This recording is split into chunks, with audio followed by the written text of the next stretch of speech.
My name is William Corless, and this is the Workplace Podcast. Brought to you in association with Yellowwood, providers of executive coaching, corporate training and facilitation. Your external learning and development partner. Each week we focus on a different aspect of the workplace. We hear from guest speakers who will be subject matter experts, who I believe are incredibly talented at what they do. These experts will give you a different perspective and insight to work life, with the aim of empowering you to take a different path to success in all aspects of work life. These perspectives will include career and personal success, leadership, high-performance teams, and creating a better work-life culture in your organization. Yellowwood. Take a different path to success with your career, team, and organization. Welcome to the Workplace Podcast. Our topic today is returning to the workplace.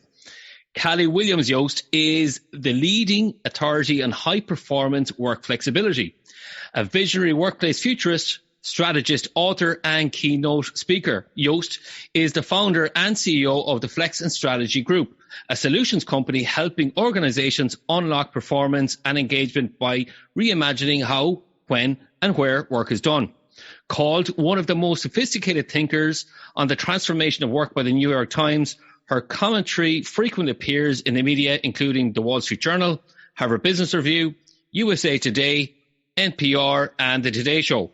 For over 2 decades, Yost has led the exploration of the future of work and flexibility, predicting multiple workplace trends and designing a proprietary framework that drives culture for impact. She helps leaders build dynamic, digitally enabled hybrid on-site remote organizations that attract and retain an engaged, diverse workforce, increase productivity and innovation, enhance employee well-being, and respond rapidly to operating disruptions. She coined and codified her concepts on the flexible future of work in the empowering book Tweak It, Make What Matters to You Happen Every Day, and the critically acclaimed Work and Life, Finding the Fit That's Right for You. In 2018, Yost was named one of the global management thinkers on the radar by Thinkers 50, and she's been cited as one of Forbes 40 women to watch over 40. Cali, welcome back to the workplace. Hi, William. It is wonderful to be back with you. You featured on episode 21 last March, and how things have changed, or how things haven't changed, shall we say. I know. And who could have imagined, right? So this is such a timely conversation we're having. So I was saying before the podcast, on Friday night, our Taoiseach, Micheál Martin, that's our Prime Minister in Ireland, announced that there was a relaxing of restrictions and there was going to be a phased return to work, which kind of was a welcome announcement, and also kind of sending employees and employers into a bit of a spin.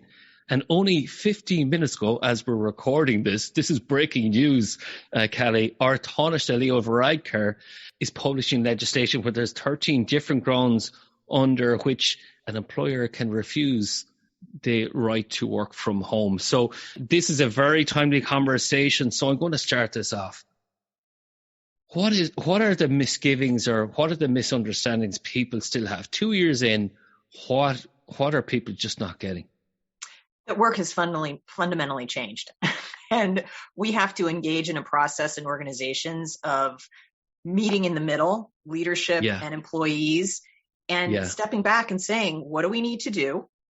And how, when, and where do we do this best? We have to reimagine what work is going to look like, take what we've learned in the pandemic can be done, add back in the things that maybe were better when we worked the way we did beforehand, and go forward with what is going to be something new. And that takes time, that takes effort, that takes intention, a willingness to experiment and be innovative. And it's not going to be a flip of a switch.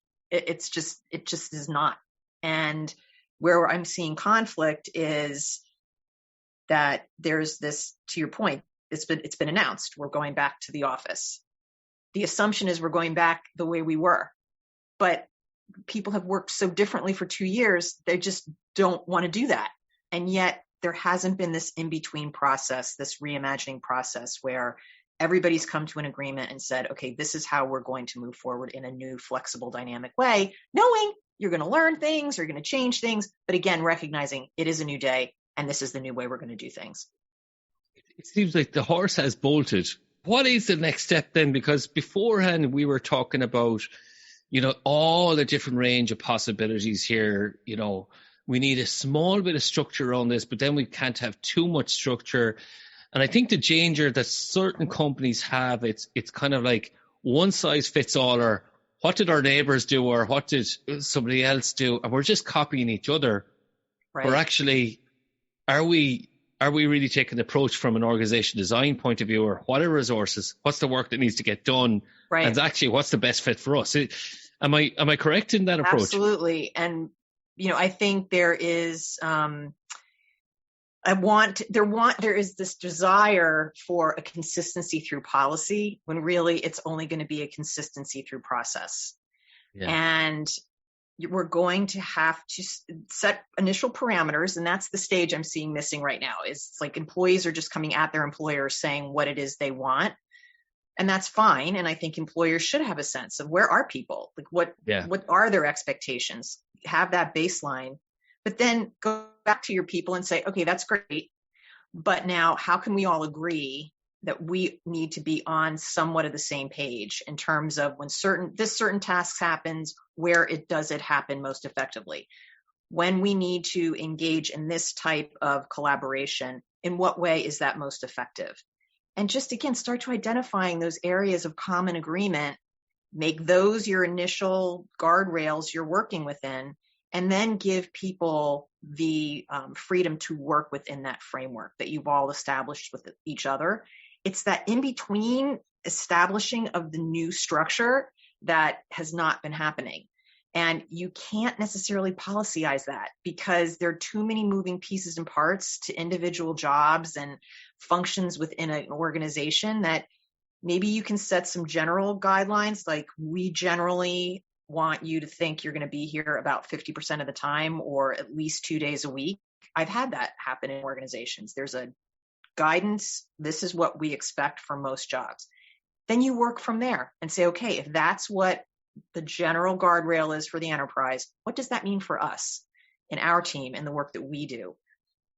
And you can't avoid that. That is the next level of work that has to happen. And that's what's currently missing. And I think this is what's happening from the Irish context is they're looking for government to show some leadership or some direction or some clarity. And I think it's the clarity piece that's missing. So what is that? Are those guardrails? If we have those guardrails, then we have something or a framework to hang off. Well, then we have somewhere to start. And this is where the fears and uncertainty comes from, is because there's so much flux or so much instability that we need something just to start the conversation and then work from there. And that's fair. And if the government is able to set a framework that doesn't constrain the necessary innovation and collaboration to then determine what the right fit is and the way work can be done within different positions, then that's great. It's just you have to make sure that if you're setting a governmental or an enterprise parameter, that there's enough room within that so that it can be adapted to the different realities of different jobs and different people. And that's where sometimes that's where that balance point is. Like, where is that point where you do put enough structure around it, but still allow for that room to innovate? And I'm hearing we have core days where you're expected to be in the office, like Monday, Wednesday, and Friday. It just seems like I don't want my employees going away on long weekends and take advantage of remote working somewhere else. Have you come across those things, or what's that signal sending out to people then? So here's what I've seen. Sometimes that's necessary and sometimes that works. And sometimes groups do come up with, these are our core days that we are in the office. And because this is what we do on those days when we are together. Does that make sense? So it's not just like a random, okay, Monday, Wednesday, Friday. but there's no logic behind it. There's no planning and coordination for, these are the days when we are together. These are the tasks and priorities that we are intentionally going to prioritize and accomplish during that time. Sometimes other groups will decide, based upon the work that they do, that to have such a rigid, defined set of days doesn't serve their work. So their primary way of approaching it is, we will, based on a week beforehand, say, this is when we're in the office and this is when we will be working remotely based upon the work that we're doing. Again, I have seen different guardrails set in the very same organization based upon the work the people do. I've been in a law department where it was 250 people. You had some lawyers who didn't get their docket assigned to them for their cases until the night before. So that group was just whatever, whenever. Like, it was not determined until the day before where they were working and when. And yet another group of lawyers who knew they needed to have on-site presence for various people who came onto the department. They chose they would all be there on Wednesday to have their group meeting. Then they each took a day a week that was assigned to them, and then took another day that was remote. So those 2 days remote. And then they just flexed around the other days. And then there were other groups where literally it was very assigned and rigid. These are the days that everybody's here. These are the days that everybody's remote. Again, but it was based upon the work that they did and how that particular configuration supported what they needed the service they needed to provide. So that's kind of where we ultimately need to get to. And everybody felt it was fair because they all went through the same process to get there.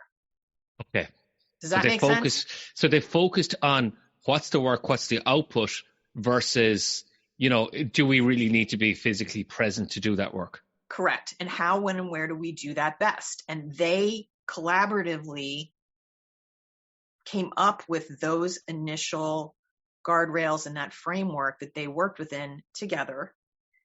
And, an example from that same project was there was a whole sense at the beginning that administrative assistants cannot work remotely at all.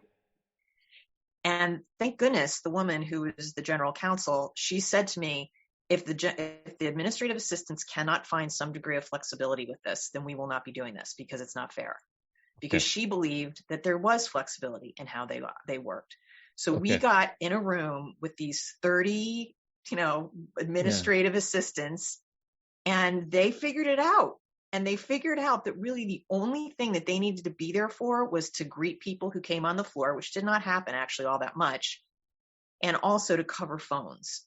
But then they figured out they could actually cover phones virtually with the technology that they weren't using. They could even send documents to be printed, right? Like, it was all these wonderful things they figured out. And they were able to figure out how they could have flexibility. Also in their hours, they did this great kind of Venn diagram of coverage so it gave them flexible hours. So the point is, they followed the same process that everybody else did to come up with the flexibility, the flexible way of operating that worked for them in their function. And I like what you're saying. So I'm going to build on that, if that's okay, Cali. So what you're doing is you're providing them with their own autonomy over what is it that works for them. And each department or each team, whatever it may be, you figure out what best works for everybody. So it's a bit of creativity, a bit of innovation, a lot of compromise, negotiation, I'm sure, and a lot of rationale behind it. So a lot of critical thinking. And when I was thinking about the announcement made by our Taoiseach, that's our Irish Prime Minister, just for our international listeners, I just kept thinking of Dan Pink's work of that mastery, autonomy, and purpose. And people have changed their sense of purpose, where they're placing value. Do I really need to be in the workplace? And what's happening for people is that loss of autonomy, the loss of our own time and how we spend it and where we spend it. So I know you have a framework where you go into the different places there, that framework. So we might cover that later on. But here's what I'm still struggling with. I'm still struggling with is the whole notion of work seems to be on tasks and something that's tangible. What I'm worried about is, I say my nephew now is starting into the workplace, and who's going to give him that guidance or that mentoring? If there's certain people in my generation, I don't want to be in the office. I want to mind my kids. I want to do all the nice things there. I want to be closer to my family, whatever. But how do we get that shared communication, interaction, or how do we make sure we have that social fabric where the culture is there? That's the missing piece of the jigsaw for me, isn't it? So that's why return to the workplace is important. I see you smiling there. What are your thoughts? That's why we have to start with, what do we need to do? And it goes beyond just the tasks, priorities of your job. Like, it's an elevated conversation. It's like, what do we have to do? Well, we have to stay connected to each other. Well, we have to onboard our new talent. Well, we have to, these are all strategic imperatives on top of, well, we have to do our jobs really well. And these are the priorities and tasks we have to execute. What do we need to do? That's why we've got to start up here. What is our purpose? And then what are our strategic imperatives that go beyond just simply, producing a great report and presenting it? Once you start elevating the conversation up those two levels, then you start to say to each other, okay, so how do we onboard the next talent? What does that look like? Where do we do that best? How do we stay connected to each other? What does that look like? And how, when, and where do we do that best? And make that part of the innovation and problem solving discussion as well, because people have ideas about that. They really do. Like, they will say, you know what, when we're onboarding somebody, this aspect of it, maybe we can't do it exactly this way right now because of COVID still, but ultimately that is better if we try to have X training in person. And I'll give you an example that just came up the other day.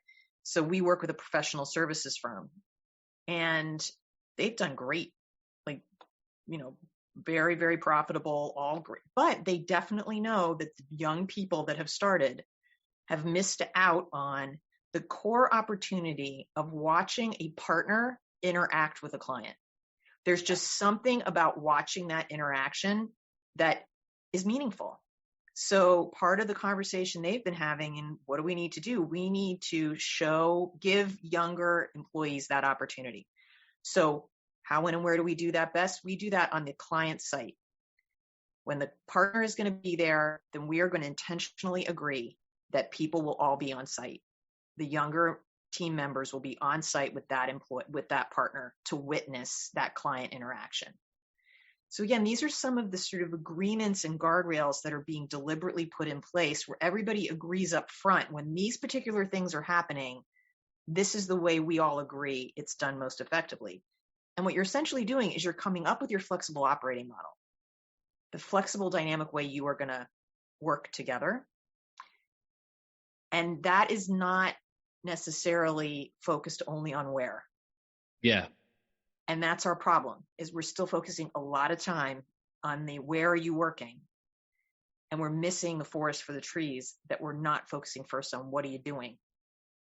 And then all these other things fall into place much, much more easily. And that's where we have to elevate the conversation. When we were speaking earlier about elevating the conversation, we talked that the real conversation is not functional managers. It's actually senior level managers. And it's about really understanding that there's a flexible transformation to how we approach work. Did I use your words rightly there? Yeah, that's what I'm seeing. I think the point of, at least in the US, where I'm seeing it right now, is the sticking point where we are at the moment is senior leaders now really do need to get on the same page in terms of, we're not going back to the way things were before. We've learned a lot of lessons during these past 2 years that we have to understand how they've affected the way people think they can work.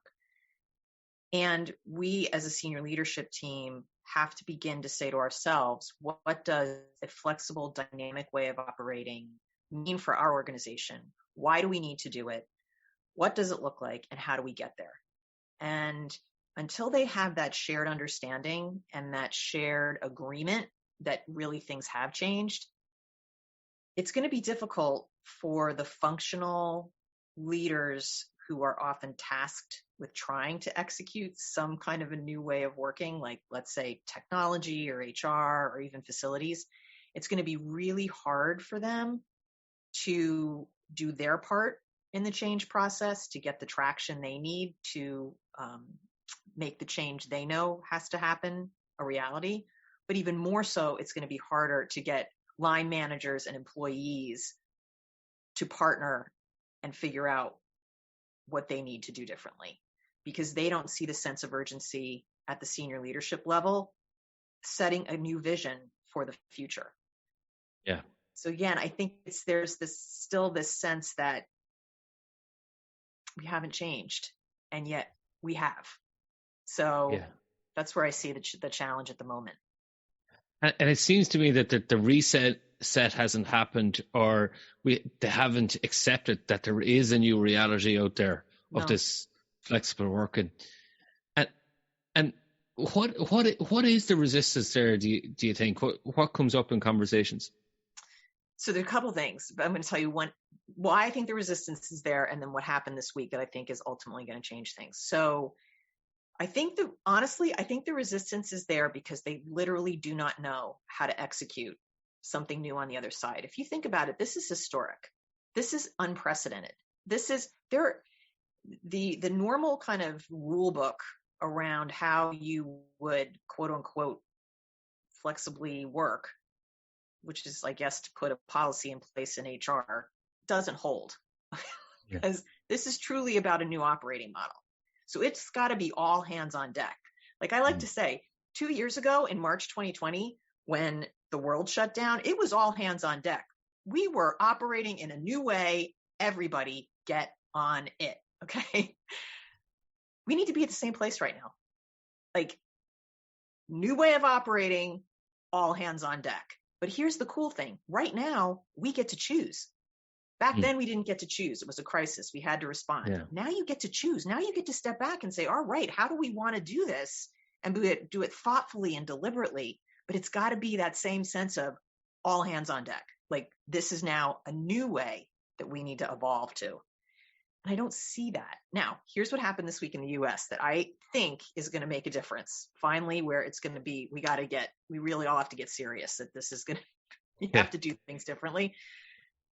Interesting, two things happened that were simultaneously seem unconnected, but I think are very connected. First thing that happened is there's an organization in the U.S. called the Conference Board, and it covers the globe in terms of how leaders are thinking about things, and they do an annual CEO survey. And they came out last week, and leading the new flexible work reality, or the new flexible work normal, is the number 2 priority for CEOs globally. So number 2 of all the priorities, number 2. Okay. Then at the same time, Larry Fink, who is the CEO of BlackRock, which is a huge global investor, people know, right? He does his annual letter to CEOs. And in that letter, the first bolded section was the new way we work. And he talked about it's over. Like, the old way, it is over. And basically saying we as an investment firm are going to be looking at organizations that get that and are changed the way they are operating. So you now have a huge global investor and CEOs saying the same thing. Those 2 big players have now put this square on the radar as being a priority. So we're not going back. My hope is that alignment is now finally going to put the urgency behind a process of reimagining work. One that does intentionally step back and say, okay, where do we do this? When do we do this? How do we do this? What is the structure we need to put in place, and where can the flexibility live in a way that's effective and efficient, and start that change process? That's my hope. So we'll see. Yeah. And there was something you said beforehand, because you were saying, like, you've is it nearly 27 years of research and expertise in this field. So it's not like it just came to the game, like you were primed for this. And I was sharing some of my experiences. So I was lucky to do this for the last 10, 15 years anyways, in fits and bursts, if you want to call it that. And what you had said, well, we were discussing, it is not new. The only difference is scale. Yeah. Before the pandemic, we were all already working in many cases in flexible ways. The problem was it was organic, it was uncoordinated, there was no strategy or structure around it. And so now we have an opportunity to pull all the elements together, right? The element of place flexibility, space flexibility, time flexibility, work process flexibility, even just the pace of work, time, like all of those elements are now, we are able to bring them together in an intentional, coordinated way to now make this, a strategic way of operating our businesses and also how we get our jobs done and manage our lives. So there's a real win-win here that I think has a lot of possibilities. So I'm excited. I like your framework, and you just mentioned that. And I think that's what a lot of people are probably listening into, to say, actually, this is a lot of work. And it seems to me they're overwhelmed. They might be overworked. And because this is so complex, then we're not giving ourselves the space to act with strategic intent. That was a word that you had said earlier on, or a phrase that you used earlier on. And what I'd like to know then is, you work with so many companies. Like, I know you're out the door busy, which is great. I'm delighted for you. And you must come across so many pitfalls that people keep making in their assumptions to flexible working. What are the kind of misgivings or pitfalls that people have when they approach this? And sometimes they're not ready for the conversation. Well, I think the first pitfall is being overwhelmed by the fact that they think this is a lot of work. Because the truth of the matter is, it's a lot of work if you don't do it. I mean, I think people think if we just solve for the where we work problem, then it will all be over. And then all of a sudden you get in there and you realize, I always feel like, is this a book that's popular with kids in Ireland? If you give a mouse a pancake. Do you guys have that over here? If you give a mouse a pancake, then you give them gives this whole thing, like give a mouse a pancake, then it starts this whole process. And I always think of that book when it comes to flexibility, where you think, if I just deal with where people are working, then it'll be solved, right? But if you do that, then you don't realize you haven't thought about how they're using technology. And then if you do that, you haven't thought about how they're coordinating and communicating with each other with that technology when. And if you don't look at that, then, it's almost better if you just step back and say, all right, it really is all of these elements that we have to think about. And let's just start to think about them together. Let's start to lay out, okay, based upon the work that we do, where could we do it? Well, we could do it here. We could do it at a client site. We could do it at home. Okay, so which aspects of that work are effectively done here? On site, effectively done, it doesn't matter. Effectively done at the client. Okay, great. We've defined that. All right, now here are the workspaces that are available to us. And just start going through all the elements and thinking them through and putting them together and saying, all right, so this is the structure that we all agree we are going to work within. And then you've got to train people. So the first pitfall is thinking it's making it simple by just focusing on the workplace. It's much simpler if you focus on all the elements. Yeah. Then you've got to train people. Okay, this is the thing that just is like a mind blow for me. I just can't understand why there is not just this first recognition, like, wow, this is a really different way of working. So we really need to give people a new set of skills and tools. It's like it never comes up until we say, now listen, now you've set the structure.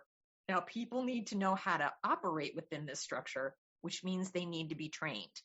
Now, if you don't train, there are going to be the natural people who just figure it out. Okay? Yeah. They're going to be the natural managers that just figure it out. They're going to be the natural people that just figure it out. They are a very small group of people. Okay? And that's awesome. then you need to know there are always going to be maybe 10, 15% of people who are not going to go there. You are never going to get them to make the change. They're going to be super noisy. They're just going to put them to the side. Okay. There's all the people in the middle, who are open, but yet kind of uncertain, and they're not really confident. And you want to smooth that out. Okay. You want to give people the tools. And if you've got the people who are sort of just intuitive over here saying like, why are we doing this? What a waste of my time. Fine. Don't do it. Like, go keep doing your thing. You're fine.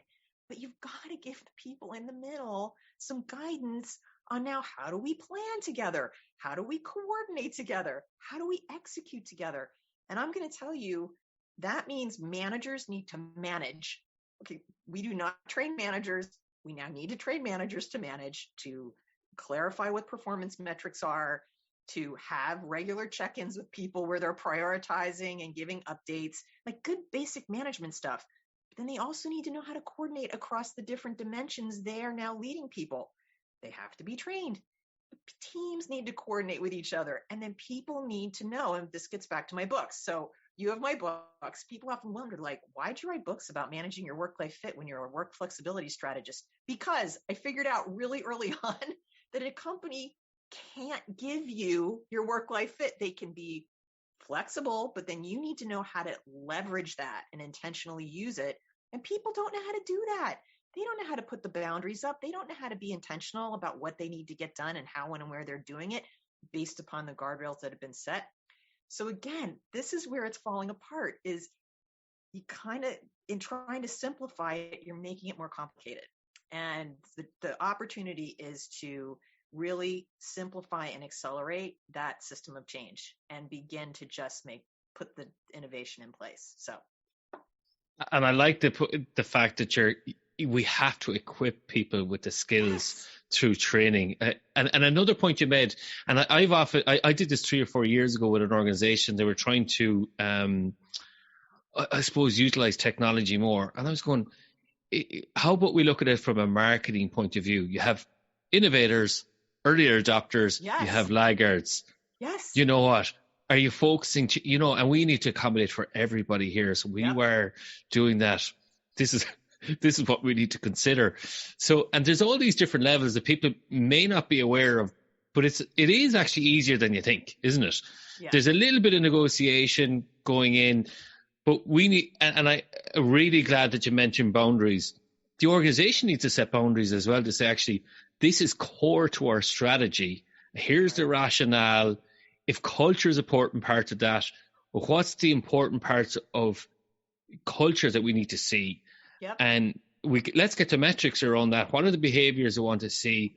And this is good practice anyways. We should be doing anyways. It's just making it more explicit, isn't it? Exactly. It forces it. This is what I keep saying to organizations, like, it's kind of making you do the things you should have done anyway beforehand, right? That you can kind of get away with. I giggle because people always say, oh, so, how do managers know when people are working, right? Like, how do they know if they can't see them? And in every change, there was always a moment where managers would say, I don't know how I'm going to gauge their performance if they're remote. Yeah. And I would always say the same thing. Well, that's easy. How do you do it now? And it was just this blank stare. And I'm thinking, okay, so this is now forcing you to do something that you probably should have been doing anyway, which is being a little clearer about what your performance, expectations are. Yeah. And that, so again, it feels like it's more work, and it is, to a degree, that you have to be more intentional about what you're doing and how, when, and where you're doing it. But the return you get ultimately is increased collaboration, increased communication within your teams. People really are able to match the task to the way it's done best, which only can improve productivity, right? Like, there are good things that come out of this that make the effort worth it. I'd like to highlight for people, your flexible work infrastructure is place, space, tech, time, process, and pace. And sometimes when you focus on place or tech, and then that's where Big Brother's coming in, or we might be monitoring people. And then that brings up the issue of trust. do we trust people to do the work? And then actually, is the process right or the pace right to do that work? So we're not looking at these through these different lenses that actually give us a fuller picture or the true understanding of what's the real work that needs to be done. That's a very good point about trust. And ultimately that comes back to the culture of shared leadership that has to be built, that you operate within this new flexible model, right? This new flexible way of operating is resting on a foundation of shared accountability and trust. So it's funny you bring up the technology piece, because I do see that.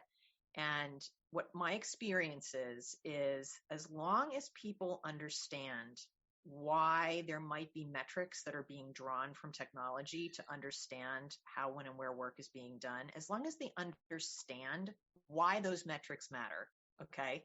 Yeah. And how they're being used, there's less resistance to using that data than if it's being taken without people knowing that you're doing it. And there's no understanding up front as to why it matters. Okay. Yeah. So oftentimes, I'll use this law department again as an example. There was a engagement tracking software called Law Manager that tracked how the different cases were moving through the system. And what finally happened was employees realized that if I were doing my work in Law Manager, my manager could just see the work was being done. And that gave me the flexibility to work the way I was going to be able to work most effectively.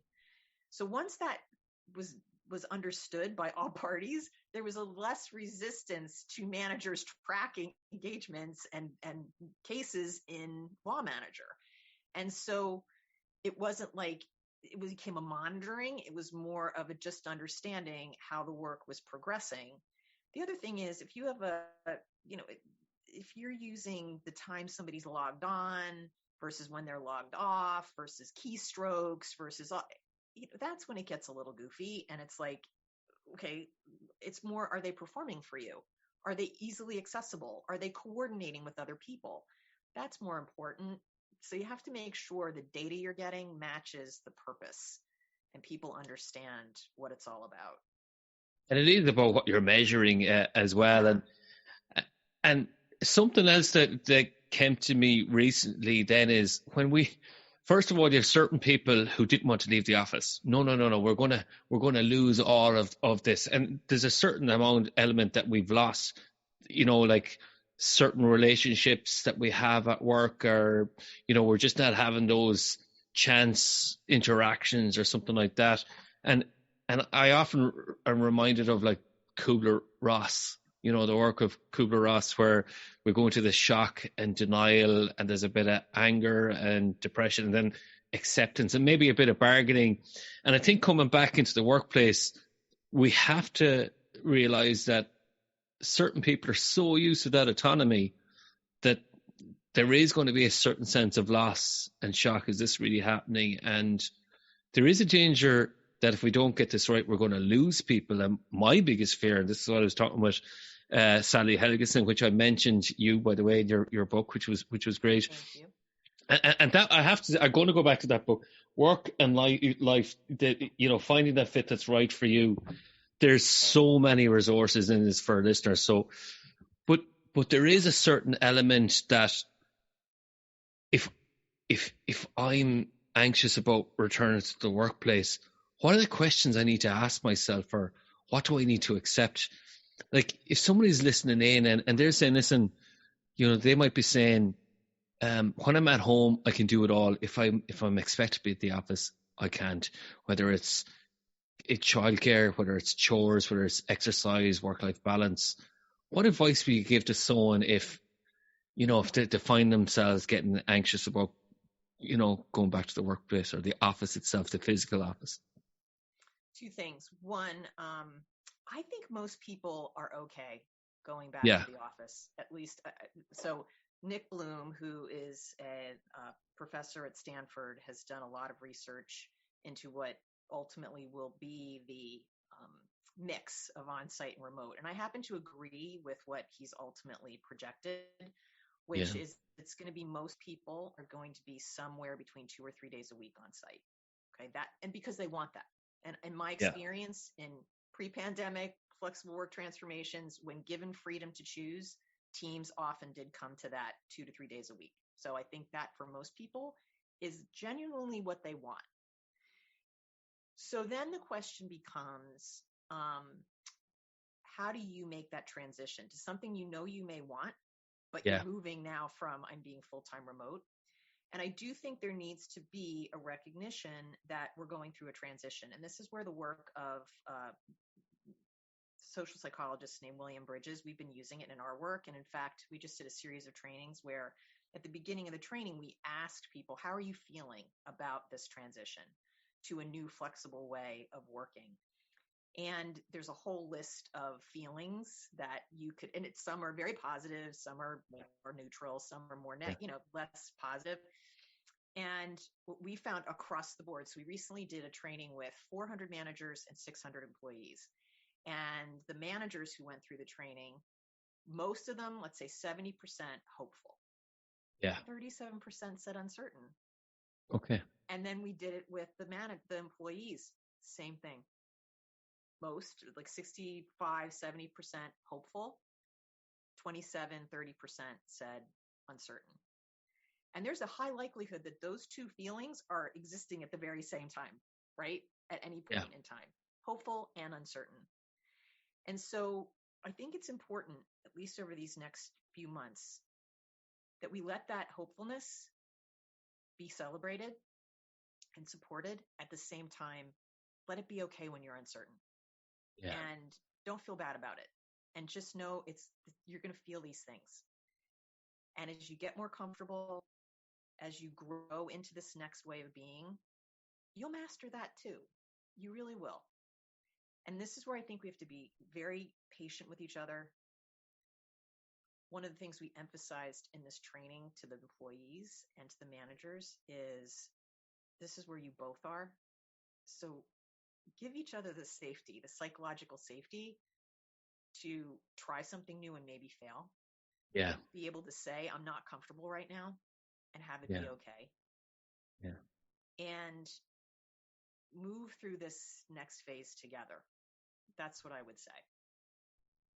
And we talk about, the process in your training with those managers and employees, which is it's a large scale that you're doing that work.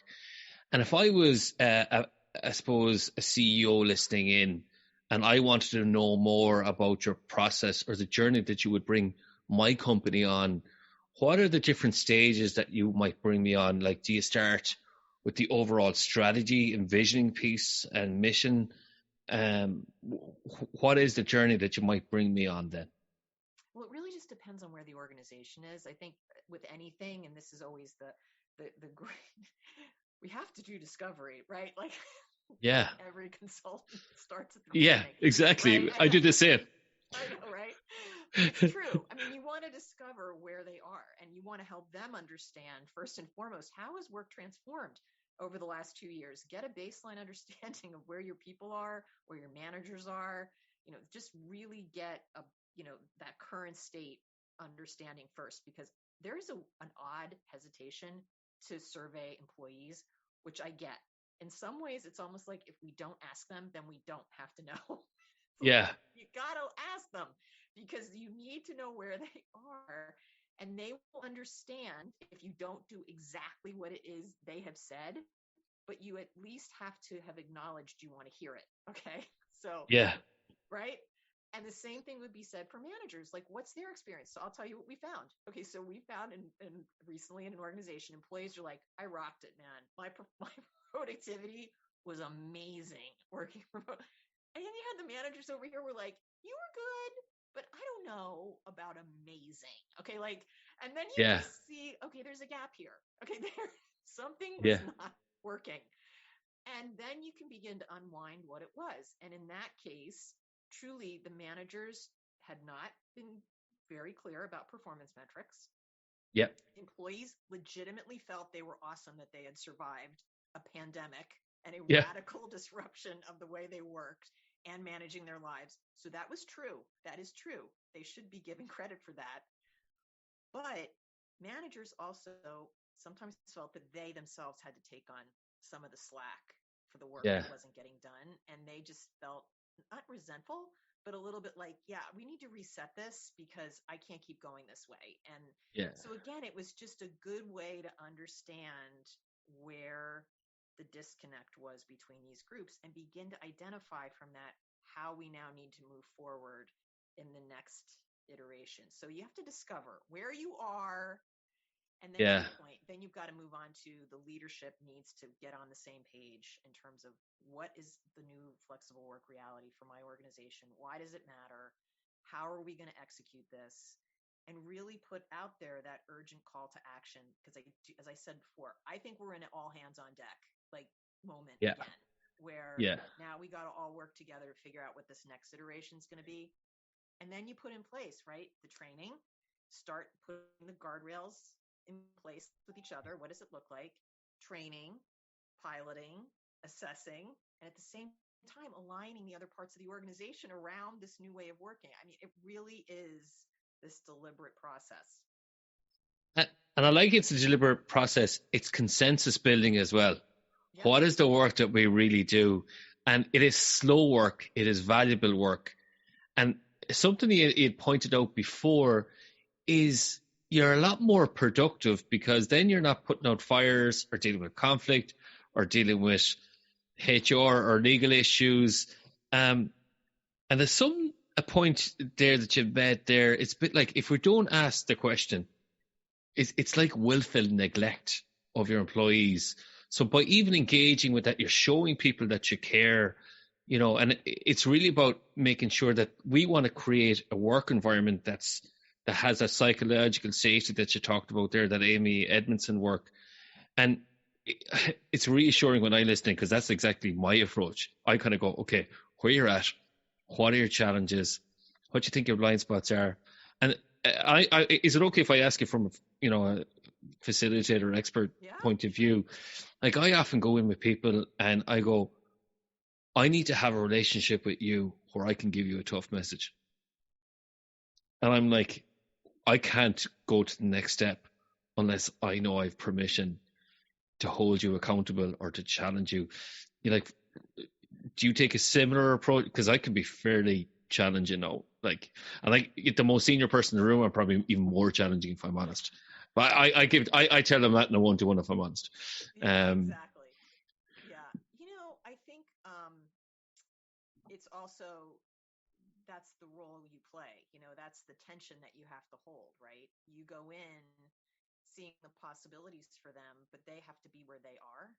And so how do you kind of hold that space where you can acknowledge where they are and whatever their resistance is, help them see the possibilities, show them a roadmap that could get them there. And then at some point they have to decide if they're ready to go there, right? Yeah. And you have to be willing to say at a certain point, you can't move forward now. Like, I have another client where the head of strategy, head of administration, technology, and HR all got together, created this wonderful structure to analyze how their hybrid work pilot had been going and what they were going to evolve to. And they figured out different roles that maybe could have more flexibility to it. The problem was senior leadership was just not aligning around a new vision for what all this meant. And the head of administration basically just said, do we move forward with this new model for the staff? Like, I said, quite honestly, I wouldn't. You can't, because you don't know what they want. They are not telling you the way they're envisioning this organization operating. And until they do that, chances are you may misalign with them. And then you're going to execute this whole next iteration of your hybrid flexible model with your administrative staff, the staff. It's this part of the business, and you run the risk of having it fail. And so now they're working with their senior leadership team to try to get them to be more specific and engage around creating that vision and defining how the work is going to look going forward. Then they'll come back and they'll move forward, either adjust what they've put together in terms of their new structure, but it will have a higher likelihood of succeeding than had they gone forward without this other piece. as managers and as leaders, we need to see this as what's best practice. What are the clear outcomes? What are the performance indicators? What's the strategy? Are we aligned on strategy? What's the culture that we want? How do we deal with conflict? How do we negotiate? What's a high performance culture? What's team dynamics? So it's good practice just through the lens of your infrastructure, and I suppose best practice. And it's also known, and this is something I covered in a coaching conversation about this morning. I prefer for people to view it as hygiene. Like, if you only do this twice a year, how clean is that going to be? Yeah. So it's constant work. And I think this is where that work avoidance comes in, is that, that's too much work. Well, we need to dedicate people to that. Otherwise, we're going to lose people from the organization. We lose our competitive advantage. And this is where that guy from BlackRock, CEO guy, thinks. Larry Fink. Yeah, this is his whole approach. This is where the money is going to be invested. Yep. So this is where we need to be.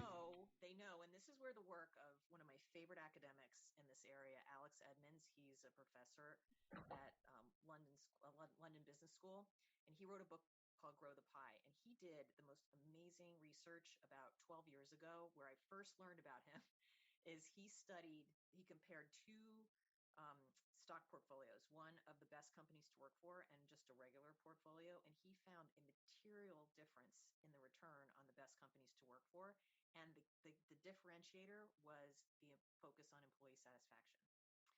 And another group just looked at his research again to see if it still held, and it still held. And to his point, that's sad, okay? Because by now the market should have baked that in. 12 years later, you should get no difference in your stock price by focusing on employee satisfaction. But you know what? You still do, because that is not a focus. And as part of this this growing understanding of the importance of ESG practices, that's the S, right? Which is how you're treating your employees, how you are meeting them in the middle to create an environment where they can be their most effective best.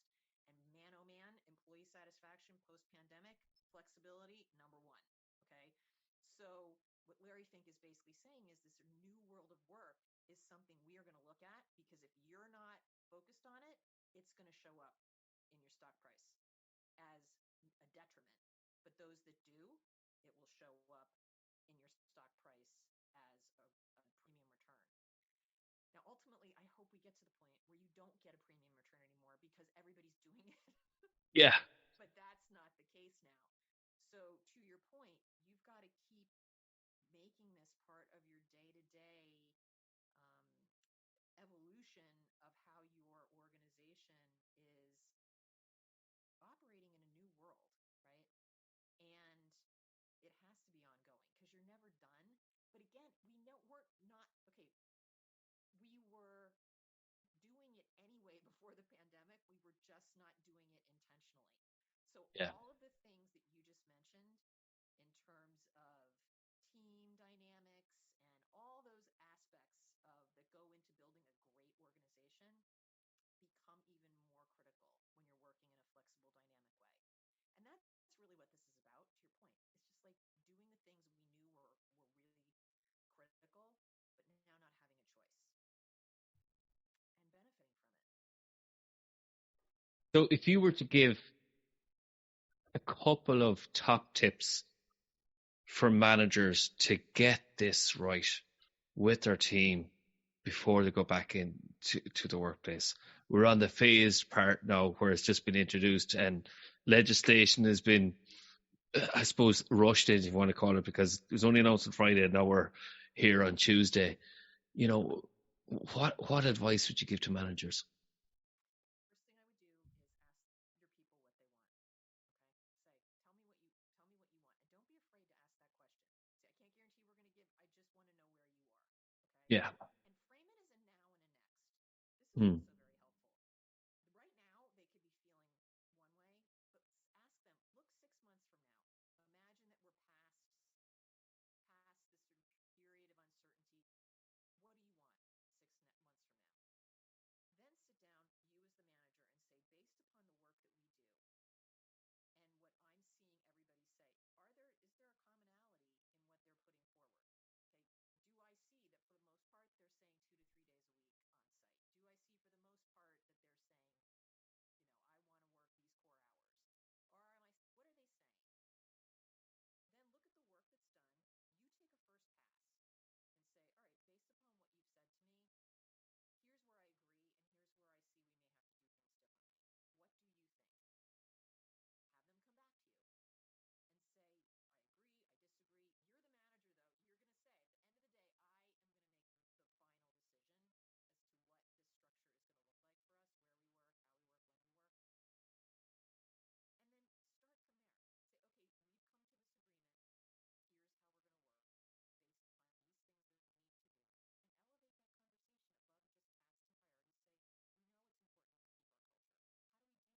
Yeah.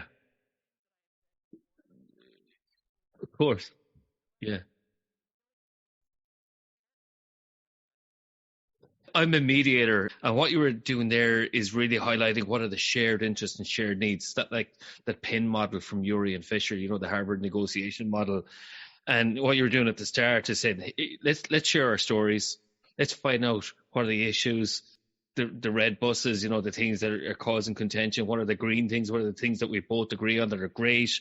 The green buses, and then what are the solutions we can come up with as part of that, and then agreement. So it's I suppose reassuring to hear from you on that. This is all grounded in very, very, very well researched. I mean, this is not stuff that just comes out of nowhere. It's not. Yeah. And so everybody should be reassured that, whenever you begin a process, just start where you are. Okay. And keep it as simple as you can, and know that you will evolve from there. And the best solutions are ones where they are determined together as a team. So usually when I'm on a podcast, Cali, I sometimes refer to other ones that would be useful for listeners. Yeah. So you mentioned ESG. We have the Mature Organization with Stuart Woolard, and also Andrew Campbell on organizational design. So especially when we go into process and managing that, and that's useful as well. And also we have another podcast with you that I mentioned before, episode 21. So this is all the time we have for today on episode 51.